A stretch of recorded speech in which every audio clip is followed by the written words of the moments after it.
Assalamualaikum warahmatullahi wabarakatuh.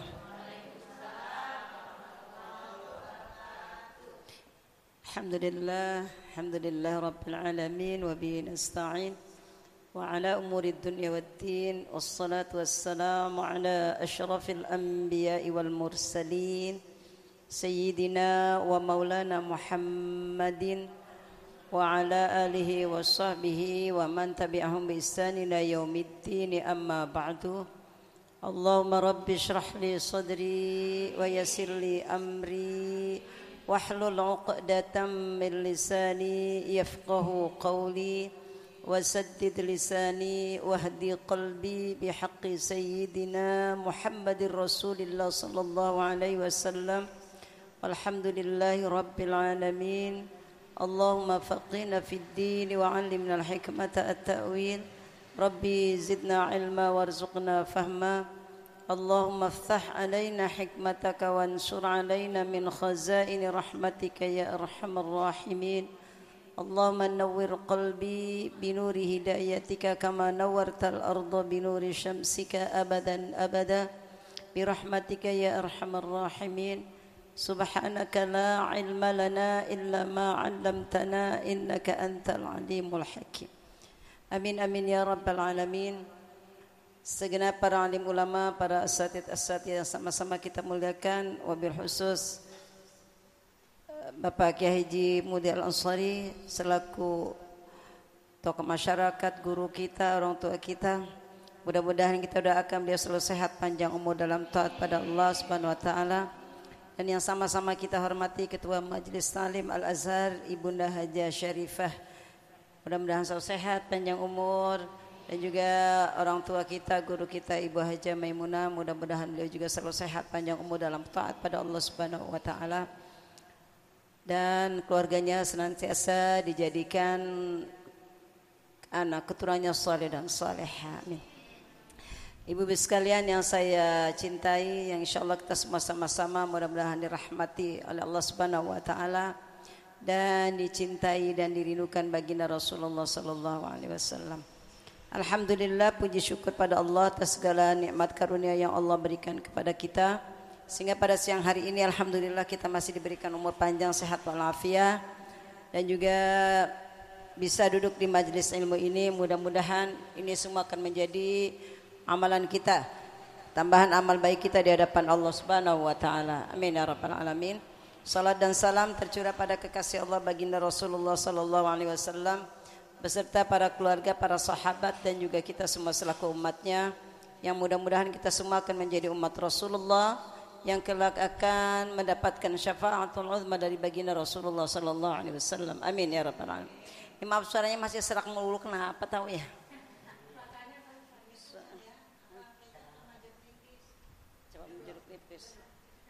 Udah lama sih, dulu ya pernah.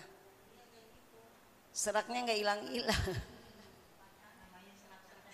Serak-serak becek. Kita lanjut tentang masalah keutamaan ibadah sunnah, ya. Amalan sunnah, terutama amalan salat sunnah.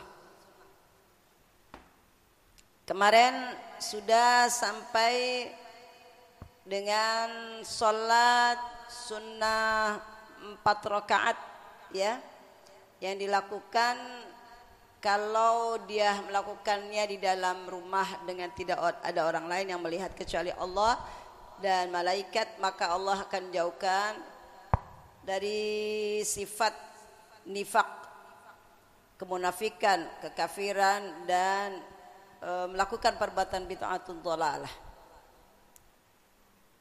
Selanjutnya yaitu tentang masalah keutamaan salat sunnah asar 4 rakaat. Udah ya Bu?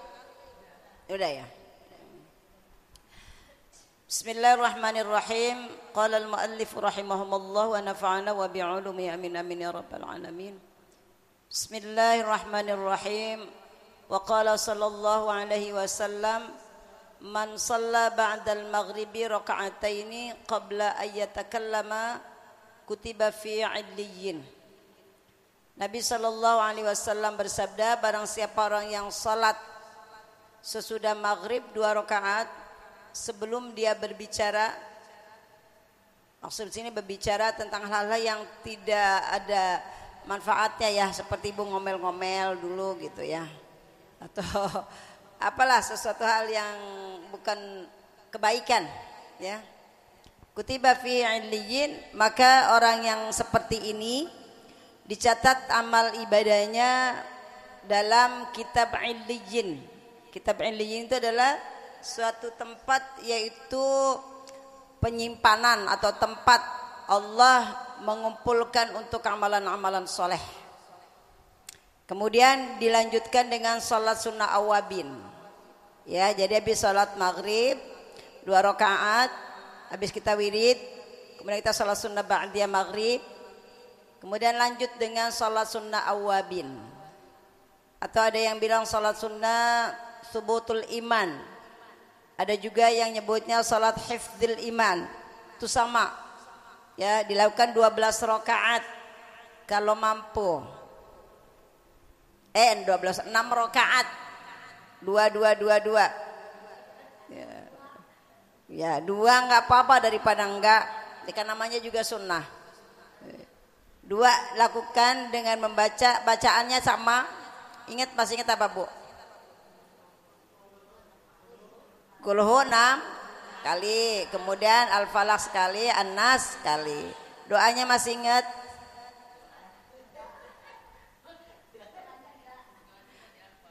Kalau tidak salah, lihat di Natibu di Majmu' Syarif tuh, ada apa enggak ya? Di Majmu' Syarif.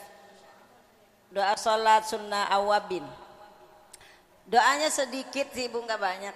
Allahumma inni astaudi'uka imani fi hayati wa 'inda mamati fahfadhu alayya innaka 'ala kulli syai'in qadir. Itu doang.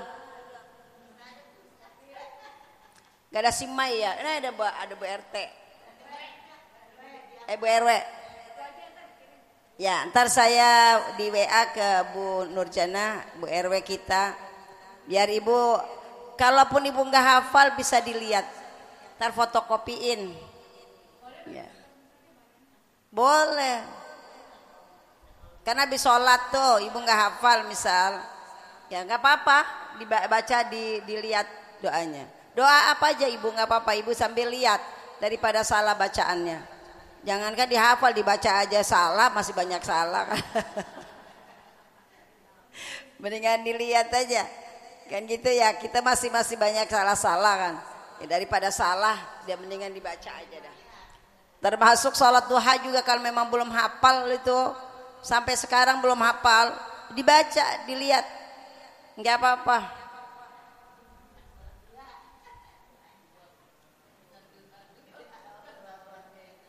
Hafalkan tuh hama, Bu.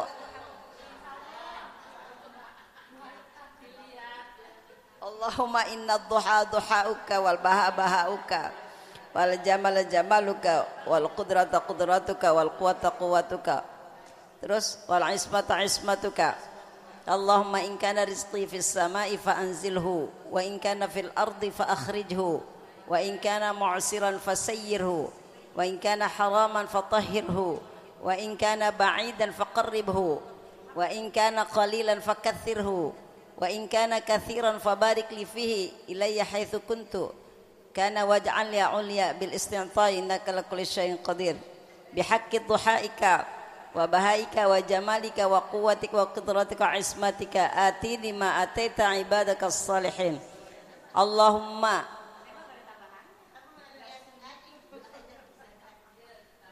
Allahumma bika wasilu wa bika Allahumma bika wasilu wa bika uhawilu wa bika uqatilu faghfirli bidhanbi innaka ala kulli syai'in qadir birahmatika. Oh, enggak ada tambahannya. Iya, habis itu Allahumma inna nas'aluka salamatan, itu harus dibaca tuh. Allahumma rabbana zalamna anfusana wa illam taghfir lana, baca. Rabbana innana amanna faghfir lana dhunubana wa qina azabannar. Rabbighfirli wa liwalidayya warhamhuma kama rabbayani shaghira. Karena kata Rasulullah, kalau mau rizkinya berkah, kalau mau rizkinya lancar, maka jangan pernah putus mendoakan orang tua. Barang siapa orang yang tidak mendoakan orang tua, maka Allah akan putuskan rizkinya dan keberkahannya. Bukan hanya ketika orang tuanya masih hidup, terlebih ketika orang tuanya sudah wafat. Karena orang yang sudah meninggalkan udah nggak bisa berbuat apa-apa, udah nggak bisa sholat, udah nggak bisa puasa, nggak bisa sedekah, kecuali apa? Nunggu kiriman. Ya, kiriman itulah yang membuat dia hidupnya bahagia atau tidak di akhiratnya, di dalam kuburnya. Kalau anaknya doain terus, kalaupun misalkan lagi disisa ada kiriman doa tuh disampaikan sama malaikat. Nih si fulan nih doa dari anakmu, maka diangkat itu, Bu. Ya. Makanya beruntung kalau orang, kenapa Rasulullah nyuruh umatnya tuh anaknya banyak. Salah satunya juga begitu. Supaya banyak yang doain. Kalaupun misalkan ada salah satu anaknya yang gak doain, kan ada anak lain yang doain. Tapi kalau anaknya satu doang, gak doain, udah nyewa Pak Ustad.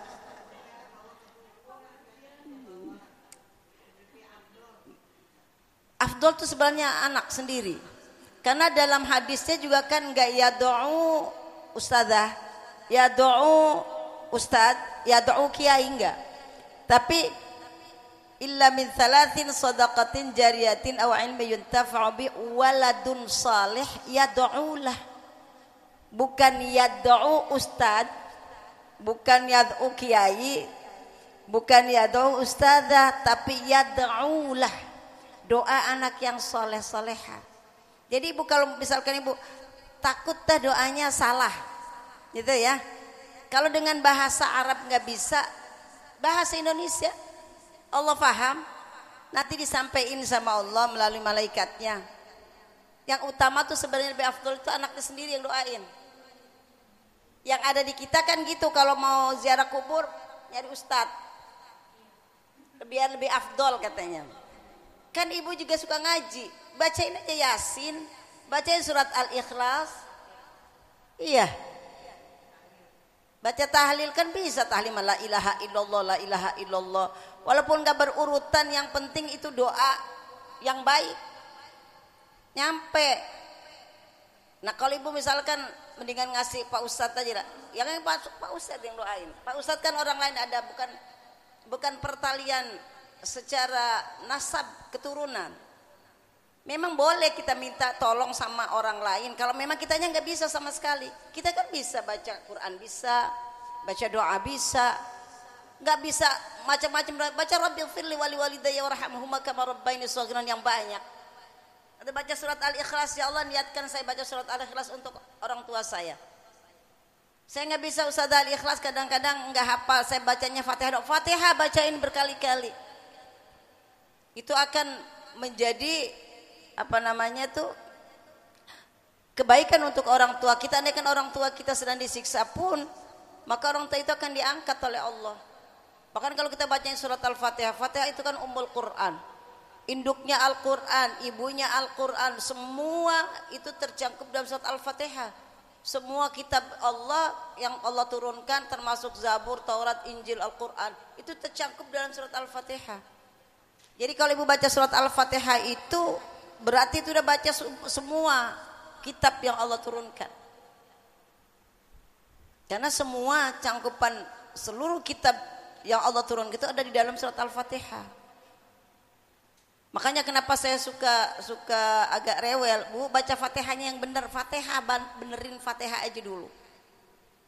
Karena Fatihah itu induk daripada Al-Quran. Kalau Al-Ikhlas makan ada keutamaannya. Barang siapa membaca surat Al-Ikhlas sebanyak 3 kali, seakan-akan dia seolah-olah dia membaca sepertiga Al-Quran, setengah Al-Quran. Tapi kalau Al-Fatihah, karena ummul ibu, induknya, berarti semuanya itu sudah tercangkup di dalamnya. Kalau ibu nggak bisa baca, misalkan sholat nggak bisa surat yang lain, cuma Fatihah doang, nggak apa-apa, sah sholatnya. Kecuali memang Fatihah nggak bisa, surat Al-Ikhlas nggak bisa juga. Terus bisanya apa? Tasbih juga nggak bisa. Misal ada yang begitu, kebangetan bener. Bisanya Bismillah, Bismillah aja nggak apa-apa sholatnya. Kalau memang benar-benar nggak bisa, suruh baca tasbih Subhanallah nggak bisa. Suruh baca istighfar tuh kayak gimana? Nggak bisa. Misal ada orang yang kebangetan bener, kebangetan bodoh banget misalkan, ya. Bisanya cuman apa? Saya cumannya bisanya Bismillah doang. Bismillah doang, nggak pakai Bismillahirrahmanirrahim. Bismillah doang. Secara hukum ilmu fikih udah boleh tuh orang kayak begitu. Bismillah misalkan. Allahu Akbar, ya niat. Masa ya kalau niat bahasa Indonesia nggak bisa. Dia saya salat duha 4 rakaat menghadap kiblat karena Allah, Allahu Akbar. Udah gitu nggak bisa tuh. Apalagi kalau iftitah kepanjangan. Fatihah aja kagak hafal-hafal. Cuman bisanya Bismillah doang. Bismillah. Paling enggak sekitar 3 menit gitu ya. Berapa banyak tuh dia baca Bismillah. Maka kalau memang nggak bisa sama sekali, itu jangan mentang-mentang begitu ya, kata Ustazah juga nggak apa-apa, waktu dia jangan. Ini mah kalau nggak bisa sama sekali. Misalkan orang yang nggak pernah sholat dari kecil, tahu-tahu udah gede Allah kasih hidayah, udah tua gitu ya, belajar sholat. Kalau iftitah kepanjangan itu sunnah kan, tapi sunnah yang sangat dianjurkan karena pahalanya besar orang baca doa iftitah itu. Kemudian diajarin Fatihah kagak bisa-bisa. Bismillahnya aja Bismillahirrahmanirrahim lu daripada salah. Dah Bismillah baca itu. Kalau itu juga bisa Allah. Tuh saking apa Bu? Islam itu nggak akan memberatkan hambanya. Dan saking apa? Sholat itu penting. Makanya sekedar baca Allah pun boleh. Kalau memang kebangetan banget. Kebangetan banget. Ya. Tapi ada kan orang yang nggak bisa baca tulis tapi hafal gitu ya. Karena orang dulu tuh kalau ngajar itu nggak mesti dia tahu huruf. Ya. Suruh ngapalin katanya. Hafalan. Jadi hafal cangkem. Begitu lihat Quran dia bingung ini huruf apaan. Tapi ada orang yang sampai Bu Yasin hafal. Ya, begitu lihat Quran ini huruf apa kagak tahu. Ini kan hebat tuh. Jadi karena memang dia belajarnya itu caranya menghafal, enggak diajarkan huruf. Kalau zaman sekarang kan jarang ada yang begitu ya. Kalau orang dulu banget tuh kadang gitu. Bahkan Al-Fatihah aja Al-Fatihah. Baca Alhamdulillahirabbil ngalamin Ar-Rahmanir-Rahim. Tapi karena ikhlas hatinya, karena memang udah bisanya begitu, dia nggak bisa Rahmanir-Rahim. Seperti ada orang namanya Rahman. Sebenarnya namanya Rahman karena sulitnya dia menyebutkan huruf H sehingga H itu jadi kaf. Rahman. Kan ada orang kampung namanya Rahman, padahal mah Rahman namanya. Abdurrahman katanya namanya. Padahal mah Abdurrahman.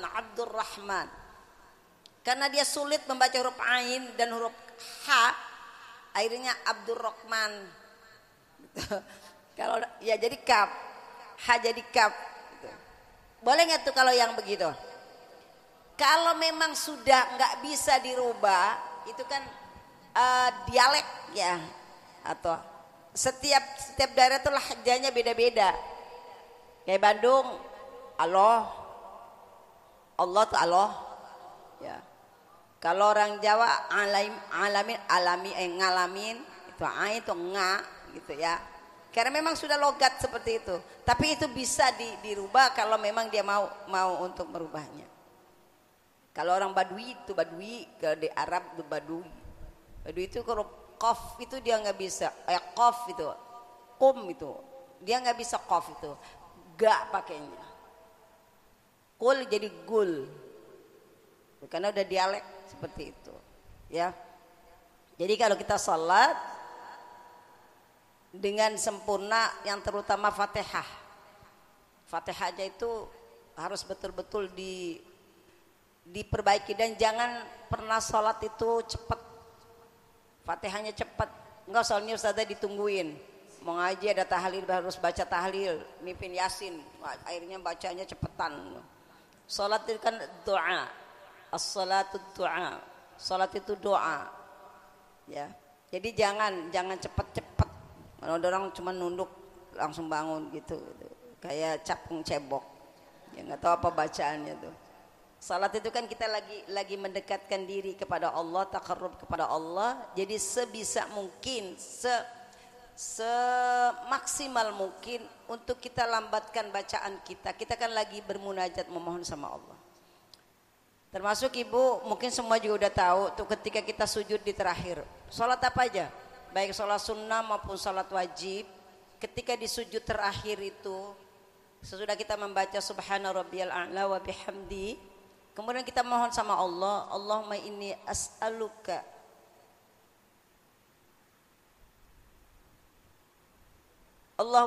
as'aluka husnul khatimah.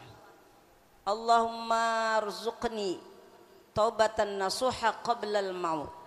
Allahumma ya muqallibal qulub, tsabbit qalbi ala dinik wa ala ta'atik.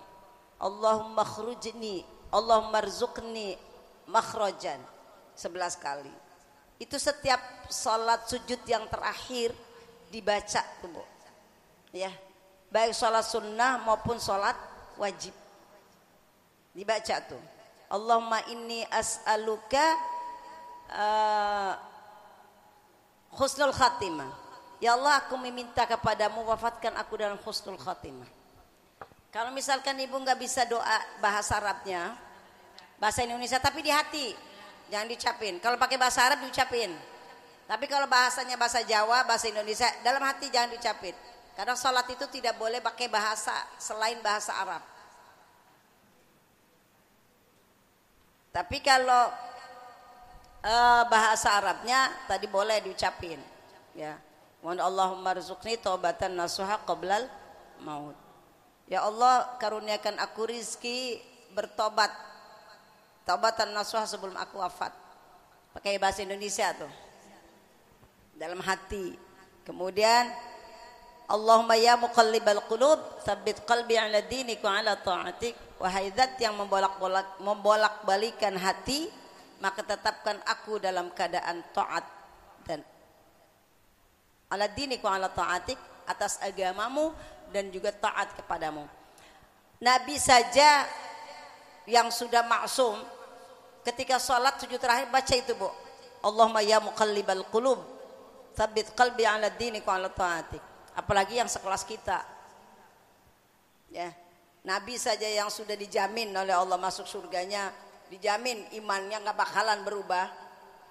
Itu masih tetap baca, apalagi kita. Yang masih kadang-kadang, bukan kadang-kadang lagi sering banget ya. Ada kesal apa, kesal sedikit aja udah tuh. Hatinya ngoceh kemana-mana.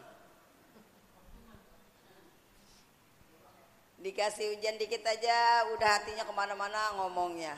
Ya, makanya kita minta sama Allah agar hati ini yang Allah yang membolak-balikan tetap dalam ketaatan kepada Allah Subhanahu wa taala. Ibu ya. Insyaallah ya. Tadi kepada salat sunnah ba'dal maghrib. Ini jangan pernah ditinggalin nih, Bu. Karena pahalanya besar banget. Ya. Salat sunnah ba'dal maghrib 2 rakaat, kemudian tambahin salat sunnah awabin. Kalau waktunya panjang dan kuat 6 rakaat. 2 rakaat aja. Ya, istiqomah. Istiqomah jangan sekaligus 6 rakaat setahun sekali tadi sholat lagi baru. Jangan. Mendingan 2 rakaat enggak apa-apa tapi istiqomah. Ya. Insyaallah ya, Bu. Insyaallah. Kita kan udah tua gini, Mak. Nungguin apa sih? Ya. Cuma nunggu dipanggil doang. Ya. Udah enggak kepengen jalan-jalan. Udah enggak kepengen makan yang enak-enak. Gitu ya, makan aja udah sedikit kan? Ada yang masih makan aja banyak?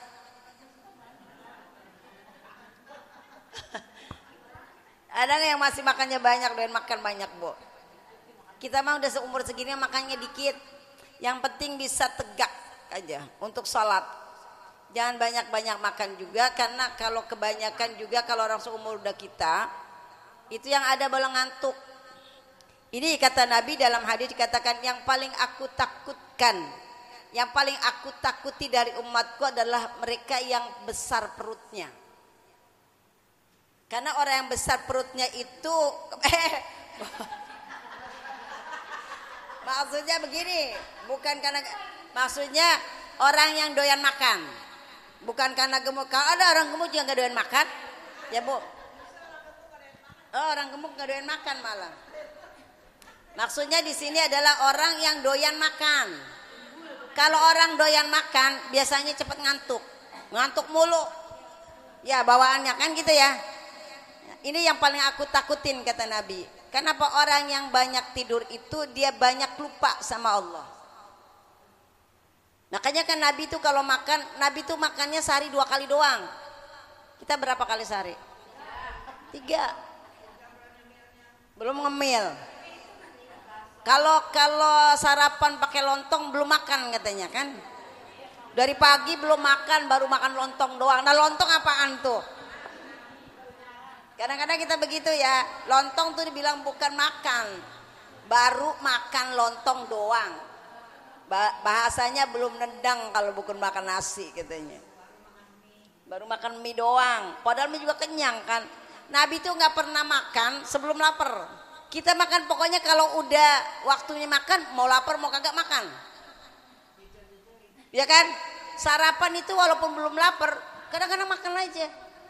Nabi kan enggak. Dan makanan yang paling enak menurut Nabi itu makanan paling enaknya Nabi adalah cuka. Hah? Iya. Cuka apel, Bu. Cuka apel itu untuk diabetes. Itu ya mencegah diabetes. Cuka apel. Enggak, kalau cuka apel enggak. Cuka pakai air terus kasih madu. Kasih madu. Itu bagus untuk lambung. Justru itu bagus untuk lambung dan untuk yang punya penyakit diabetes.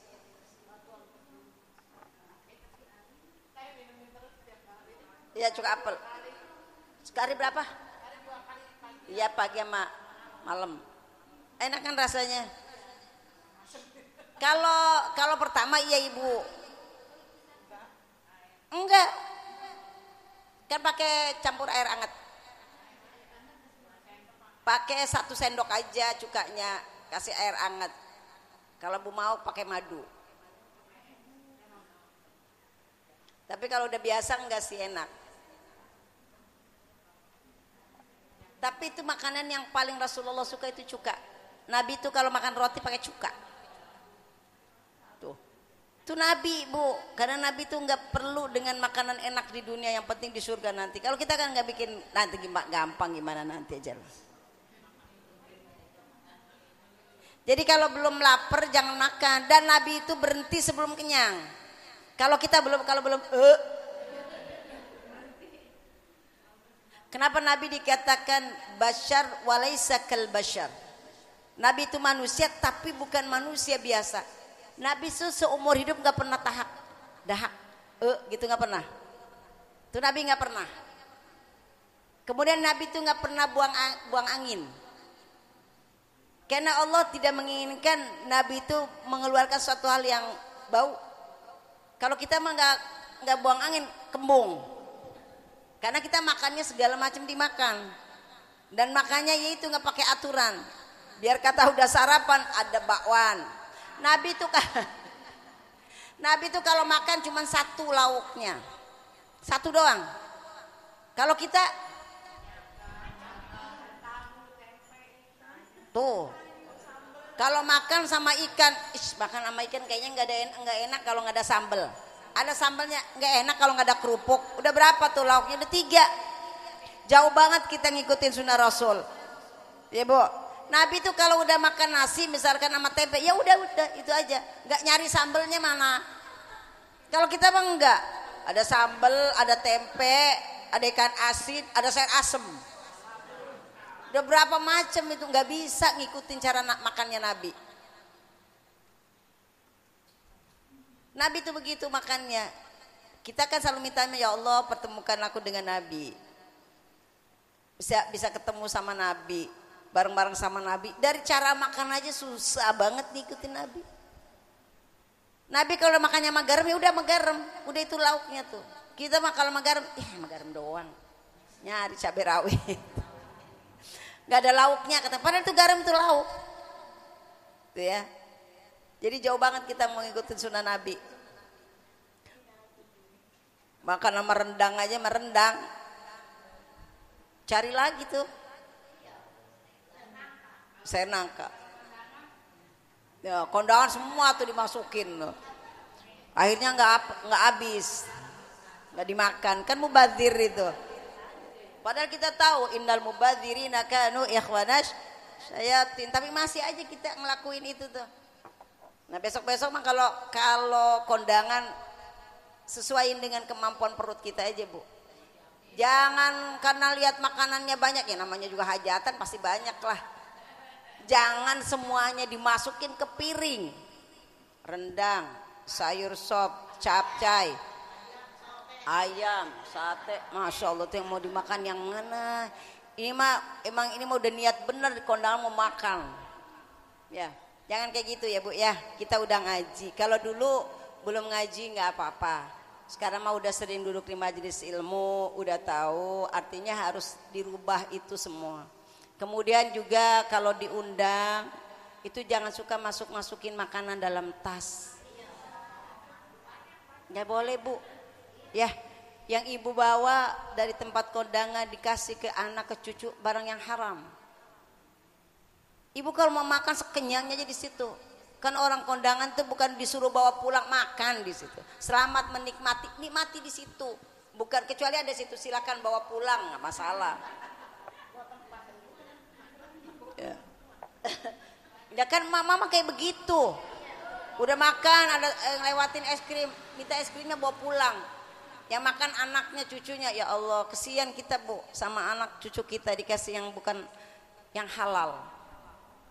Halal bentuknya es krim tapi cara ibu ngambilnya yang haram. Termasuk kalau disuguhin di tempat acara tuh. Udah dikasih tuh misalkan box gitu tuh. Kan itu berarti suruh makan. Ya. Tutar suanu mah ngasih lagi tuh di piring. Ibu bukan mau makan, buru-buru dimasukin ke itu yang nggak boleh tuh Bu. Nggak boleh tuh kayak begitu. Kecuali kata yang punya rumahnya, Bu silakan kalau mau dibawa pulang silakan. Tapi juga kira-kira sebelahnya bagi. Jangan main amtem semua masukin. Kadang-kadang kata yang sebelahnya, lah kita mah nggak kebagian katanya dia masukin semua. Ya kalau yang kalah cepet kayak udah diem aja kalau orangnya maluan. Kalau yang orangnya nggak malu-maluin tapi nggak masukin aja tuh. Itu nggak boleh juga kayak gitu. Ya Bu ya. Harus apa namanya? Dari kita ngaji itu harus ada perubahan dalam diri kita. Artinya ada ilmu yang kita pelajari itu kita manfaatin. Karena begitu juga ilmu Bu, adab dan ilmu. Jangan sampai kayak begitu tuh.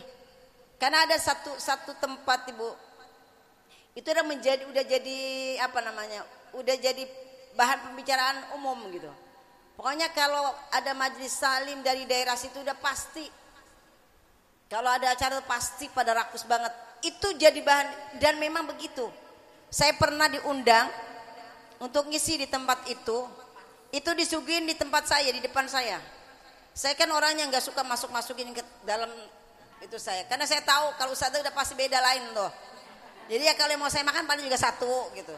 Kalaupun saya disuruh saya bawa, saya pasti kasih yang sebelah saya bagi gitu. Ini ada di satu tempat itu Bu, ya Allah ya Rob, sampai saya geleng-geleng kepala, saking kaget gitu.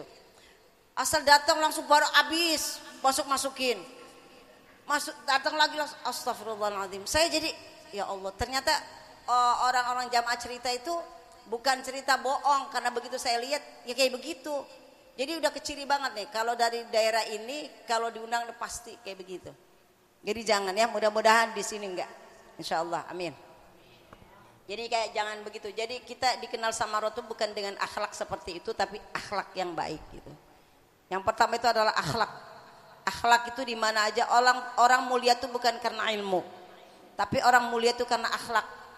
Walaupun ilmunya segudang, ilmunya tinggi, tapi kalau akhlaknya nggak baik, akan jadi pembicaraan yang nggak baik. Tapi orang yang biasa-biasa aja, tapi kalau akhlaknya mulia, Nabi Muhammad itu mulianya karena apa? Karena akhlaknya.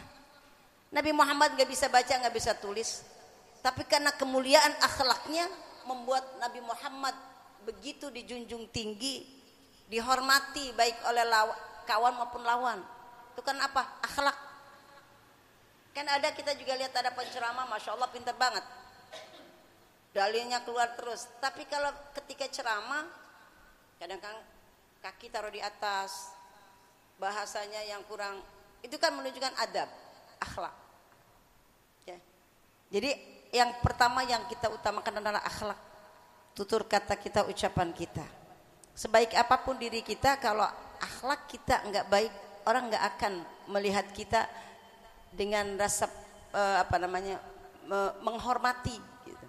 Tapi kalau orang akhlaknya baik, masya Allah, ya. Apalagi kalau kita udah ngaji ini Bu, harus beda dengan orang yang nggak suka ngaji. Jangan ngaji, tapi sifatnya seperti orang yang nggak pernah ngaji. Gitu. Jadi harus ada berubah. Ya, insya Allah ya Bu ya. Mudah-mudahan. Bismillahirrahmanirrahim.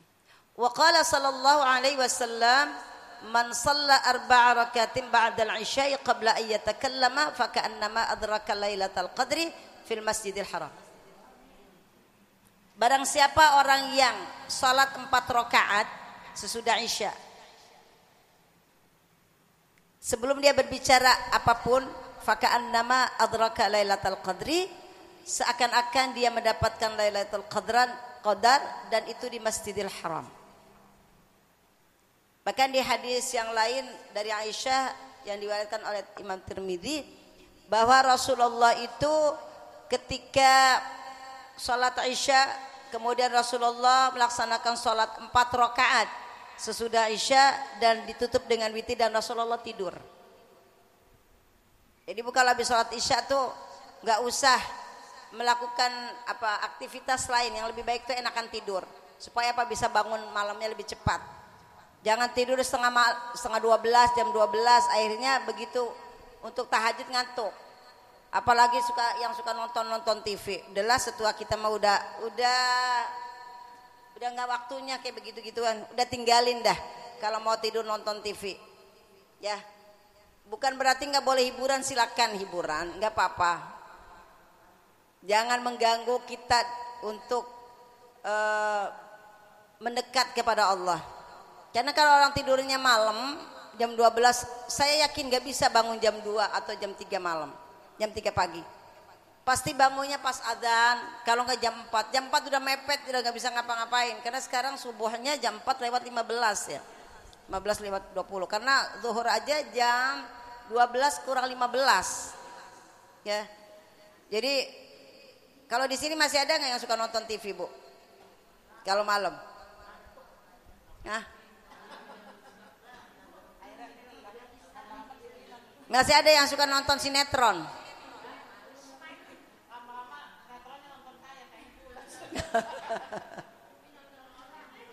TV nonton orang. Ya.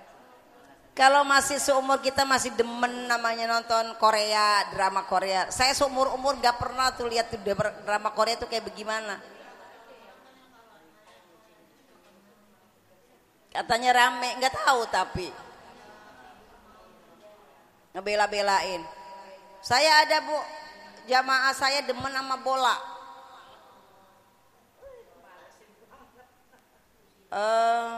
Ame berapa umurnya? 7. Dia 72-an kayaknya nggak salah. Itu masih demen sama bola.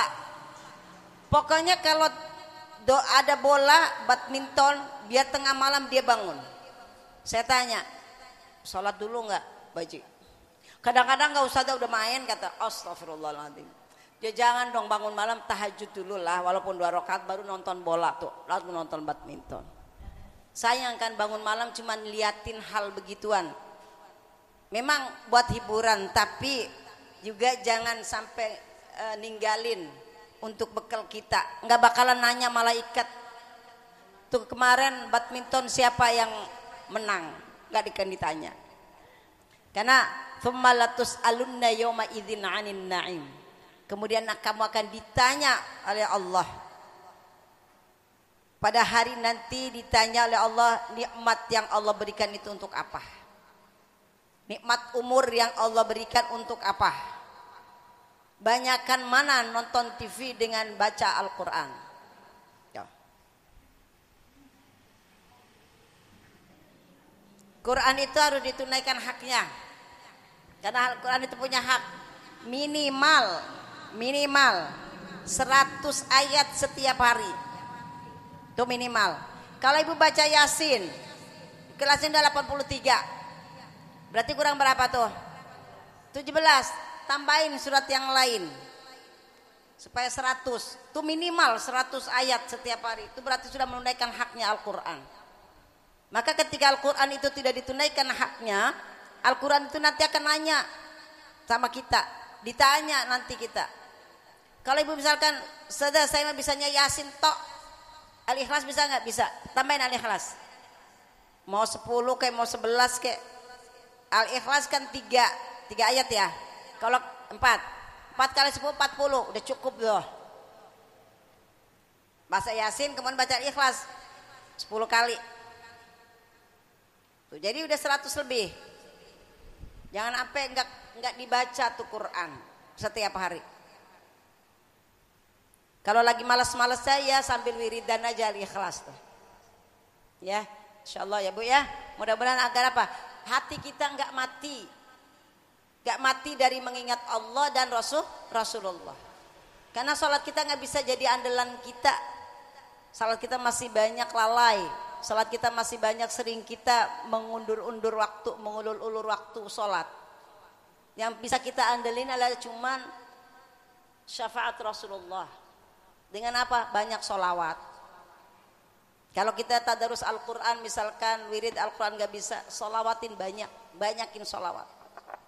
Gak usah pakai hitung-hitungan. Kalau minimal 100 lebihin. Belum bisa kebalas kasih sayang Rasulullah sama kita. Kalau 100 lebihin dari itu. Ya, jadi minimalnya 100. Minimal. Artinya lebih banyak lebih bagus lagi. Ya, jadi sholat Isya 4 rakaat sesudahnya. Kalau kemarin-kemarin 2, ya sekarang udah tahu tuh tambahin dah 4 rakaat. Langsung tutup sama witir. Witirnya 3 aja langsung. Enggak usah 21 lagi, udah langsung aja 3. Biasanya kalau 21 alah 1 aja lah. Tapi kalau 3 mau enggak mau tuh udah 3.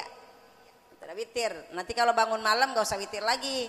Tinggal salat tahajudnya aja. Ya. Kemudian Ibu jangan ditinggalin yang namanya sholat tobat.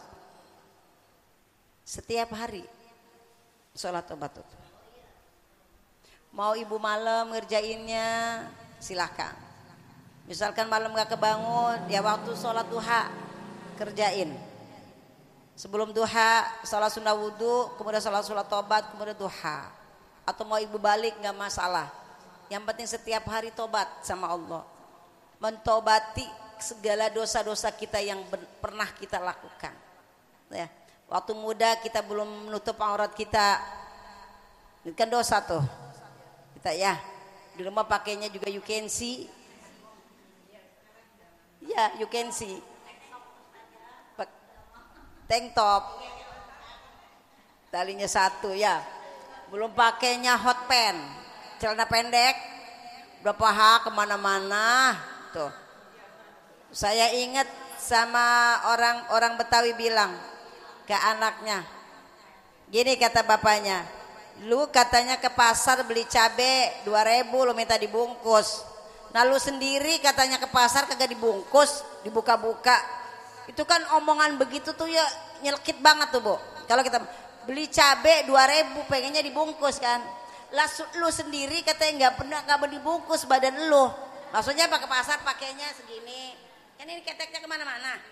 Beli cabai 2.000 aja peta dibungkus, kenapa badan lu nggak dibungkus? Ya iya, berarti kita lebih harga diri kita lebih murah daripada cabai. Cabai ditutupin, beli terasi ditutup kan, malu katanya bau. Lah kita sendiri badannya nggak ditutupin, dieber-eber, pahanya dibuka kemana-mana. Masya Allah, tabarakallah, naudzubillah. Makanya kita seringin tobat, ya, tobat. Setiap hari kita tobat sama Allah. Kita membayangkan dulu diri kita, ya Allah, banyak sekali dosa yang saya lakukan, ya Allah. Saya belum menutup aurat dengan baik. Kemudian sholat saya masih juga suka ditinggal. Puasa saya masih belum baik. Sodako saya masih jauh dari baik. Tobati semua kesalahan-kesalahan kita seperti itu. Apalagi kita sudah tua kayak begini ya Bu. Sholat aja susah gitu ya. Selagi masih bisa diberikan oleh Allah kesempatan untuk bisa sujud kepada Allah, sujud, perbanyak sujud kepada Allah Subhanahu wa taala. Kita kan gak bisa kayak Nabi, sholatnya sampai kakinya bengkak karena lamanya berdiri Nabi. Sekali 1 rakaat 4 juz, kita boro-boro 4 juz, 1 juz aja gak hafal kita. Surat pendek aja udah, yang penting sholat, yang penting gak ninggalin sholat, yang penting sholat sunnahnya ditambahin. Karena sholat sunnah itu buat nambelin, ya, nambelin sholat wajib kita yang dulu banyak ketinggalan. Boleh jadi orang ketika sholat sunnah khusyuk, sholat wajib gak khusyuk, maka sholat wajib kita yang gak khusyuk ditambal sama sholat sunnah kita yang khusyuk, gitu. Kan kita suka begitu ya Bu ya, waktu sholat sunnah bisa khusyuk. Sholat wajib yang lupa, tahu-tahu ingat, oh iya karena mau gituin gitu. Ya. Jadi tampilin dengan sholat sunnah. Jangan ditinggalin ya Bu, sholat sunnah walaupun 2 rakaat. Walaupun ada dalam hadis suruh 4 rakaat, kalau mampu kerjakan 4 rakaat. Tapi jangan juga 2 rakaat terus, sekali-kali kerjain 4 rakaat. Artinya kita tidak selama hidup pernah ngerasain tuh sholat 4 rakaat sholat sunnah. Jangan 2 aja, istiqomah 2. Gak ada peningkatan, jadi tambahin dah ya. Insyaallah ya Bu ya. Mudah-mudahan Allah selalu bimbing kita untuk lebih meningkatkan kedekatan diri kita kepada Allah dengan amal saleh kita ya. Wa qala sallallahu alaihi wasallam man salat duha itsnaini 10 raka'atan imanan wa ihtisaban kataballahu lahu alfi hasanah wa makha anhu alfi sayyi'ah wa rafa'a lahu alfi darajah wa yunsallahu lahu baitan fil jannati wa ghafarallahu lahu dzunuban kullaha. Kata Nabi sallallahu alaihi wasallam, barang siapa salat sunnah duha 12 rakaat, banyak bener ya 12 rakaat, kali salah. 12 rakaat dengan iman, dengan keimanan wahtisaban, karena mengharapkan balasan dari Allah. Kataballahu lahu alfi hasanah, maka ditulis oleh Allah 1.000.000 kebaikan. Wa maha anhu alfi sayyi'ah, dan dihapus oleh Allah 1.000.000 kesalahan kita. Kemudian wa rafa'alahu alfi darajah, dan diangkat 1.000.000 derajat kita. Kemudian wa yansallahu lahu baitan fil jannah, dan Allah buatkan rumah baginya di surga. Wa ghafaralahu dzunuban kullaha, dan Allah maafkan, Allah hapuskan dosa-dosanya, seluruh dosa-dosanya. Bahkan di hadis lain dikatakan kalau orang yang sholat sunnah duha 12 rakaat, maka dibuatkan rumahnya itu dari emas oleh Allah. Kita boro-boro bikin rumah dari emas, pengen pakai cincin aja susah bener. Dia Bu, cincin emas saja aku kagak pakai. Ini dibikinin rumah sama Allah dari emas. Cuma dengan apa? Sholat duha 12 rakaat. Kira-kira bisa enggak tuh? Sekali-kali mah bisa lah, ya Bu ya, sekali-kali. Kalau waktunya lagi luang gitu ya, enak gitu ya. Kan udah nggak ada yang ngerepotin, nggak ada yang manggil-manggil. Bisa tuh manina, kecuali memang ada cucu, suaminya masih suka dilayanin itu. Tapi kalau yang sudah merdeka, ya, Ame udah merdeka tuh, bebas merdeka. Bumben, kalau Bu Haji Mayura masih ada. Udah tuh kan dia lakinya harus dilayanin.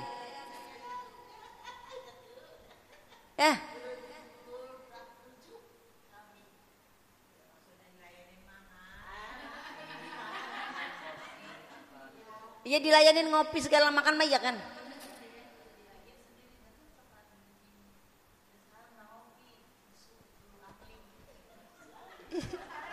Ya bikinin susu Anlin.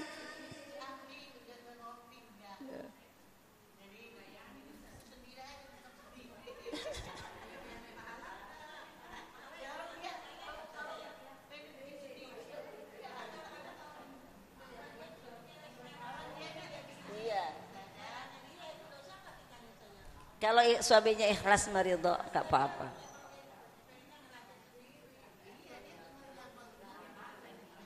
Itu berarti suami yang memang tahu. Ya, nggak mau ngerepotin bini. Gitu, Bu. Ada kalau kiai itu kiai. Itu kalau mau ngapa-ngapain nggak pernah minta tolong sama istri. Karena istri itu bukan pembantu katanya. Istri itu sebenarnya harusnya suruh makan, layanin suami. Iya. Ibu saya tuh Bu nggak pernah ke pasar. Yang ke pasar abah saya. Ya pernah. Cuma orang sekarang aja tuh nggak tahu dia nggak pernah ngaji. Kalau orang di kampung saya tuh kiai-kiai itu Bu ke pasar. Istrinya mah di rumah. Kalau sekarang enggak, istri ke pasar, suami di rumah. Itu berarti suaminya nggak pernah ngaji. Yang benar itu adalah sebenarnya suami yang ke pasar.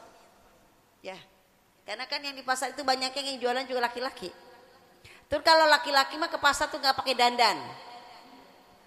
Nah, mama mah cuma ke pasar lontar juga dandan dulu pakai lipstik segala macem. Bilang ketemu mama lakinya habis dari pasar bawa amis segala macem. Kalau laki-laki mah ke pasar aja, mau pakai celana pendek juga jadi. Kalau perempuan mah nggak bakalan mau, belum mandi. Ntar dulu mau mandi dulu ke pasar, dah tibang ke pasar. Yang dilihat juga tukang sayur, tukang ikan, gitu. Ya jadi perempuan itu makanya kenapa Bu? Kata Nabi ketika Nabi Isra dan Mi'raj, Nabi kan dibawa jalan-jalan dulu, nggak langsung pulang. Dibawa jalan-jalan dulu sama malaikat, jalan-jalannya nggak tanggung-tanggung ke surga. Bawa jalan-jalan ke surga. Lihat surga, lihat neraka.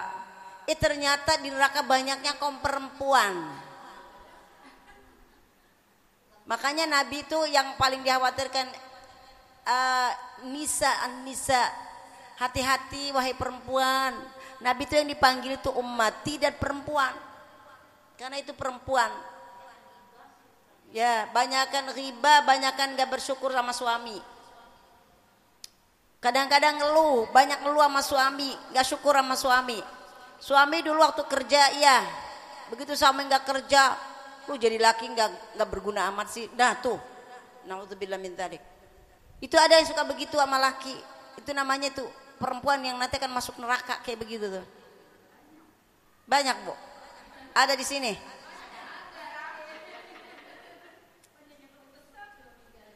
Istri yang gak pernah bersyukur kepada suami itu banyak di neraka kata Nabi. Suami dapat gajinya misalkan cuma 2 juta. Ya Allah Pak, mana cukup 2 juta. Kalau kitanya bersyukur kepada Allah, Allah yang nyukupin.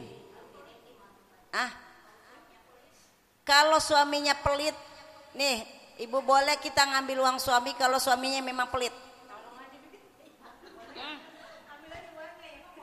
Enggak boleh. Misalkan gini Bu, kita suami kita punya duit, kita kurang mau belanja, bilangnya nggak punya duit. Kalau dia mah buat makan dia mah ada, gian bininya minta bilang nggak punya duit. Ibu boleh ngambil, tapi secukupnya untuk kebutuhan keluarga. Nggak boleh misalnya kalau begitu lihat dompetnya banyak merah, ya, gua ambil biarin gue punya laki pelit banget katanya. Ambil 10 lembar juga kagak kelihatan, nggak tahu. Karena suaminya medit bener, tahu dia kebanyakan ngambilnya. Jadi kalau suami pelit boleh Bu diambil karena itu hak kita. Tapi kalau suaminya nggak pelit mah jangan, nggak boleh.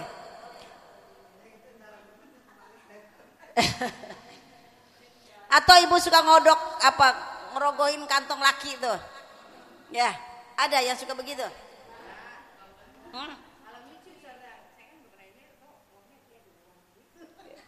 Kalau nyuci itu kan laki nggak lupa tuh. Tadi bilangnya kalau udah diambil bilang, Pak tadi saya nemu duit di kantong berapa 100.000, mana? Tapi udah buat jajan. Halalnya dia Pak, kan itu nemu saya, lah nemunya di kantong. Kalau yang begitu kita kan bisa bercandaan dengan suami.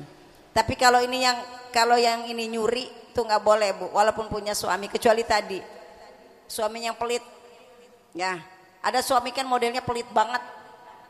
Ada, dia ngasih uang belanja 100.000, suruh beli ayam, suruh masaknya soto, suruh masak ini itu ini, ngasihnya 100.000, anaknya 4.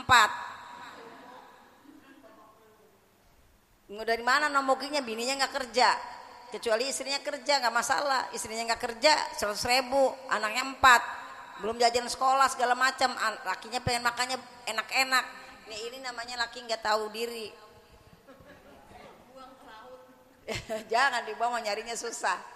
Ya, jadi boleh ya Bu ya kalau suaminya memang kebangetan pelit. Tapi kalau suaminya nggak pelit nggak boleh, tetap harus izin. Dan istri itu nggak boleh suka buka-buka dompet suami. Ya, kan ada istri yang suka curigaan mulu sama laki. Dibuka tuh dompetnya, ada foto perempuan nggak katanya. Atau suka buka-buka HP suami, deh mau aja dibohongin. Bu, kalau yang namanya WhatsApp bisa dihapus. Makanya udah lillahi ta'ala aja. Kalau dia mau berbuat nggak baik, dosanya sendiri. Nah, namanya diganti. Nggak tahu ibu mau jadi bohongin, padahal itu ceweknya tuh. Karena dia begitu, lakinya ketiba apa? Karena punya istri kebangetan curigaan. Yani diganti Yono ya. Itu kan laki-laki itu otaknya banyak akalnya Bu. Banyak akalnya laki-laki mah. Ini kalau kebangetan punya istrinya yang pinter cari duit, sampai itu suami naruh uang di atas di peci. Tapi karena suaminya pinter cari duit, sampai di peci ketemu. Ada yang begitu. Istrinya tuh sampai ada yang nitipin ke temennya, saking nggak bisa banget megang duit. Karena istrinya tuh pokoknya naruh di mana aja ketemu sama istrinya. Ketemu aja naruh di mana aja. Akhirnya Pak nitipin sama temennya, titip ya, saya nanti kalau mau ambil saya pura-puranya utang. Ini jangan juga jadi istri kebangetan kayak begitu Bu, nggak boleh. Ya. Jadi kalau memang kita sudah diberikan haknya oleh suami, sudah bersyukur kepada Allah. Alhamdulillah ya Allah, dengan rezeki segini berikan kecukupan, keberkahan. Ya. Kalau nggak pernah bersyukur maka akan kurang terus. Karena ada orang begitu Bu, lakinya ngasih semua tuh udah percaya sama bini, bininya nggak taunya nggak bisa mengelola uang. Akhirnya belum habis bulan udah habis uangnya. Gajian tanggal 1, tanggal 10 udah habis, udah punya duit. Lakinya yang di apa namanya tuh? Suruh cari duit sama bank. Katanya gitu ya. Jangan seperti itu. Jadi istri yang selalu bersyukur kepada suami, selalu bersyukur kepada Allah dengan apa yang suami berikan kepada kita. Syukuri, maka kalau kita banyak bersyukur akan Allah cukupkan dan berikan keberkahan oleh Allah Subhanahu wa taala. Kita selalu minta kepada Allah Bu agar kita jadikan istri yang salehah. Karena salah satu yang menjadikan surga itu rindu kepada kita adalah karena kita sabar ngadapin suami. Ya, suami nggak sholat, udah nyuruh, udah ngajak, nggak mau juga, sabarin aja. Toh yang dosa bukan kita, dia sendiri. Cuman tapi tetap kita doain karena kasihan kita. Kenapa Asia menjadi pemimpin bidadari surga, pemimpin nanti di surga? Karena kesabarannya Asia itu ngadepin Firaun, yang Firaun sampai dia ngaku dia Tuhan. Ya, padahal mah nggak ada sumbangsinya, nggak ada partisipasinya ketika Allah bikin langit. Tuh, tapi Asia sabar ngadepin suaminya yang zalim. sampai dijadikan oleh Allah salah satu wanita pemimpin dalam surga. Itu Asia. Kalau kita mah punya suami paling juga suka main gaple, tapi masih mau sholat, nggak kayak Fir'aun kan. Istrinya baru cuma 1, Fir'aun istrinya 100. Tuh. Tapi Asia sabar. Wah ini mah istrinya suaminya baru ngelirik doang juga udah mencak-mencak gimana. Biar istrinya suaminya nggak ngelirik ke tetangga sebelah, apa sukanya suami ikutin gitu ya Bu. Yang penting perempuan tuh sering minta maaf sama laki, minta maaf dan minta ridho sama suami, itu aja. Karena ridhonya suami, ridhonya Allah terletak pada ridhonya suami. Kalau suami nggak ridho mah biar sholatnya jidatnya sampai hitam juga nggak masuk surga. Jadi ridho suami aja, yang penting suaminya ridho, bikin suaminya senang. Ya, kalau dia nggak mau sholat ya udah urusan dia. Kalau dia nggak mau diajak puasa sunnah nggak mau ya udah urusan dia lah.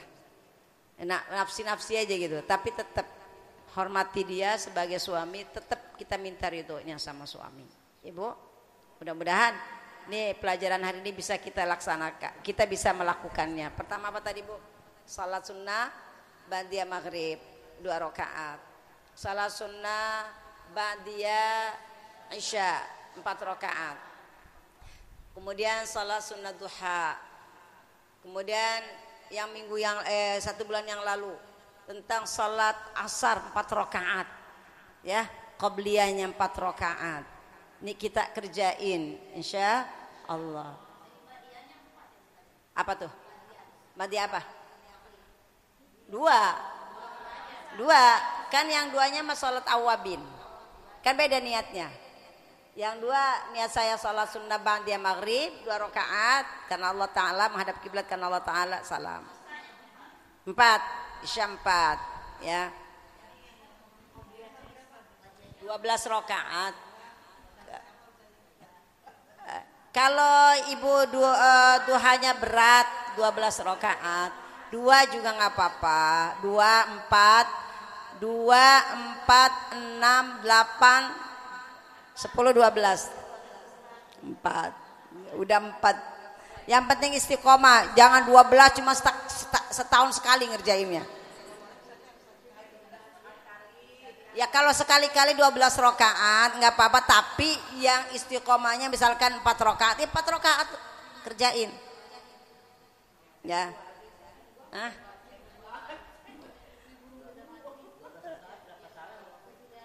Salam. Iya, 6 salam. 12 rakaat salam. Ya. Sebenarnya segala sesuatu itu akan berat kalau nggak pernah. Tapi kalau sudah dilakukan itu ringan gitu ya. Allah bisa karena biasa. Kayak ibu mau memulai ngaji, awalnya berat, tapi kalau udah biasa seneng di majelis, kayaknya kalau nggak ngaji, aduh ada yang hilang kayaknya gimana gitu ya, kayak gitu. Kayak ibu biasa makan pakai sambal, tiba-tiba nggak pakai sambal, kayaknya ada yang hilang, kayaknya gak enak amat ya makan karena nggak ada sambal, kayak gitu aja. Pun dengan ibadah harusnya seperti itu. Kalau kita nggak salat sunnah, misalnya kayak gini Bu, misalkan ibu biasa salat sunnah, kemudian karena ada keperluan nggak salat tuh, nggak salat sunnah, kayak merasa ada yang hilang gitu, kayak aduh kayaknya gimana nggak enak kan gitu ya. Itu berarti itu tuh sudah ada kenikmatan iman dalam diri kita, kenikmatan ibadah kita tuh ada. Tapi kalau orang biasa-biasa aja tuh belum rasa nikmatnya itu. Tapi kalau udah ada Allah kasih nikmatnya ibadah, itu ketika nggak melakukan itu kayaknya ada yang kayaknya nggak enak aja lah di diri kitanya, ada yang kehilangan gitu ya. Jadi mudah-mudahan kita Allah jadikan seperti itu. Jadi kalau kita nggak mengerjakan itu kayak ada yang aduh kayaknya hilang gitu ya, sesuatu yang hilang dalam diri kita. Maka gini Bu, kalau orang masih muda mengerjakan amal saleh, misal duha biasa lakukan, kemudian ketika sakit atau ketika kita sudah tidak mampu, itu pahalanya sama dengan orang yang mengerjakan itu. Jadi ibaratnya waktu muda itu tabungan kita untuk masa tua kita ketika kita nggak mampu itu. Maka itu sama dicatat oleh Allah sama dengan wanita yang masih haid. Perempuan yang haid itu kalau dari waktu masa sucinya dia misalkan rajin duhanya, baca Qur'annya, kemudian tahajudnya dan sholat-sholat lainnya. Kemudian ketika dia nggak sholat, karena haid kan nggak boleh sholat, maka itu tetap dicatat sebagai orang yang melakukan ibadah itu. Tuh, makanya perempuan yang haid itu masa suci itu sebagai tempat nabung amal soleh.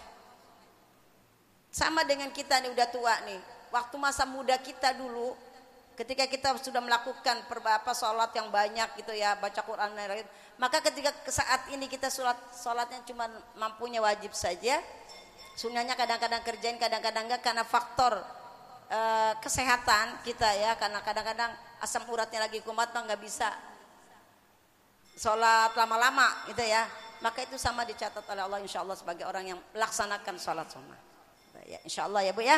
Nah ini yang sekarang kan masih kuat nih ya, jadi asarnya nanti 4 rakaat qobliyahnya gitu ya, insya Allah, amin. Mudah-mudahan Allah, kita minta sama Allah, ya Allah berikan aku kekuatan untuk lebih dekat kepadamu ya Allah, menjalankan segala perintahmu, menjauhkan segala laranganmu ya Allah. Kan doanya juga ada ya, pernah saya sampaikan tuh doanya Nabi itu, untuk kita supaya senang melakukan kebaikan dan Allah selalu bimbing kita untuk melakukan kebaikan amal soleh kita. Maka dekatnya sama orang yang soleh soleha, maka kita akan ke bawah tuh. Jangan dekat sama orang yang sholatnya suka ninggal-ninggal, itu jangan dideketin tuh kalau yang begitu, hanya sekedar saja ya. Deketin orang-orang yang selalu mengingatkan kita untuk amal soleh, berbuat kebaikan. Mudah-mudahan kita doa kepada Allah, mudah-mudahan kita semua yang hadir ini diberikan oleh Allah kekuatan iman Islam, kita ditetapkan iman Islam, kita diwafatkan husnul khatimah, dan mudah-mudahan Allah berikan kita kekuatan menjadi orang-orang yang senantiasa mendekatkan diri kepada Allah, memperbanyak amal soleh kita untuk bekal kita menghadap Allah Subhanahu wa taala. Dan mudah-mudahan Allah wafatkan kita semua dalam keadaan husnul khatimah. Al-Fatihah.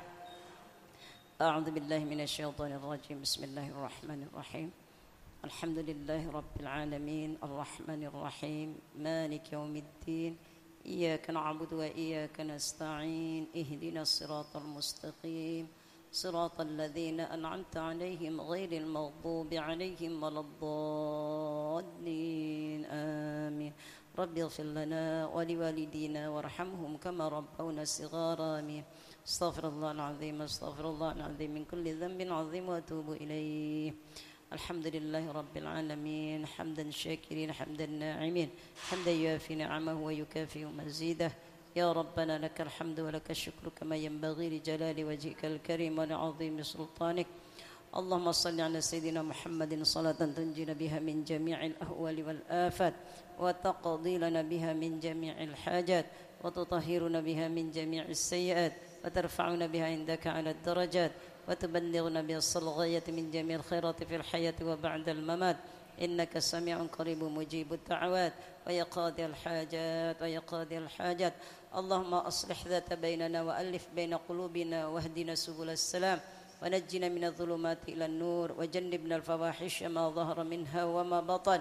اللهم بارك لنا في أسماعنا وأبصارنا وقلوبنا وأزواجنا وذرياتنا وتب علينا إنك أنت التواب الرحيم واجعلنا الشاكرين لنعمتك مثلين بها قابلين لها وأتمها علينا. اللهم أصلح لنا دنياي التي فيها معاشنا وأصلح لنا آخرة لنا فيها معادنا واجعل الحياة زيادة لنا في كل خير واجعل الموت راحة لنا من كل شر برحمتك يا أرحم الراحمين. اللهم إنا نسألك رضاك والجنة ونعوذ بك من سخطك والنار. ربنا ظلمنا أنفسنا وإن لم تغفر لنا وترحمنا لنكونن من الخاسرين. ربنا لا تزغ قلوبنا بعد إذ هديتنا وهب لنا من لدنك رحمة إنك أنت الوهاب. ربنا هب لنا من أزواجنا وذريتنا قرة أعين واجعلنا للمتقين إماما. ربنا تقبل منا إنك أنت السميع العليم وتب علينا يا مولانا إنك أنت التواب الرحيم. ربنا آتنا في الدنيا حسنة وفي الآخرة حسنة وقنا عذاب النار وأدخلنا الجنة مع الأبرار يا عزيز يا غفار يا رب العالمين. وصلى الله على خير خلق سيدنا محمد عبدك ورسولك النبي الأمي وعلى آله وصحبه وسلم بفضل سبحان ربك رب العزة عما يصفون والسلام على المرسلين والحمد لله رب العالمين. سبحانك اللهم وبحمدك أشهد أن لا إله إلا أنت أستغفرك وأتوب إليك. Kurang lebihnya mohon maaf. Assalamualaikum warahmatullahi wabarakatuh.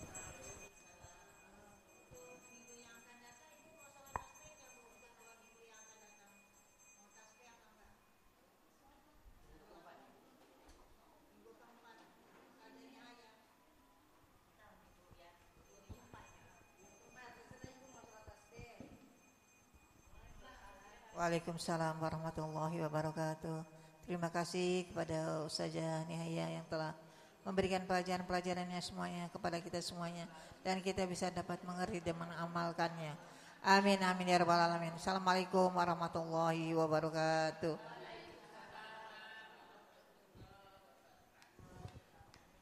Sallallahu ala Muhammad, sallallahu alaihi wasallam, sallallahu ala Muhammad, sallallahu alaihi wasallam. Ya Nabi salamun alaik, ya Rasul salamun alaik, ya Habib salamun alaik, salawatullahi alaik. Sallallahu ala Muhammad, sallallahu alaihi wasallam, sallallahu ala Muhammad, sallallahu alaihi wasallam.